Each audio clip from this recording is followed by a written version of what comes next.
Alright friends, let's see how we can access elements inside an array list. In the previous example I already had ArrayList on the screen. So let's say I want to access a specific element from it. For example, I want to get the element C#. So how can I do that? Remember, in Java, indexing starts at 0. So the first element is at index 0.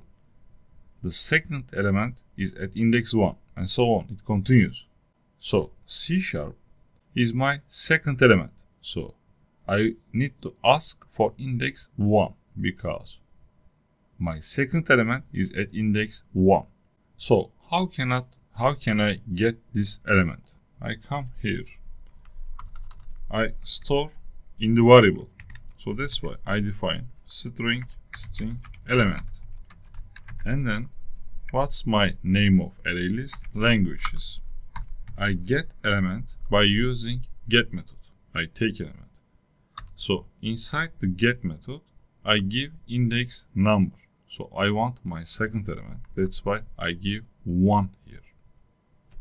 So let's print this element to the screen. Inside the parentheses, I give element. I run it.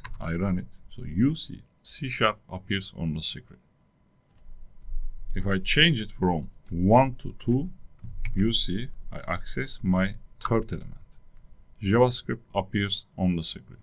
If you try to access an index that doesn't exist, like I change it from 2 to 20, I save it and I run it, you see I got an error. Index out of bounds exception. Index 20 out of bounds for length 3 appears on the screen. And so be careful and always check the size first if unsure. Alright. See you in the next lesson.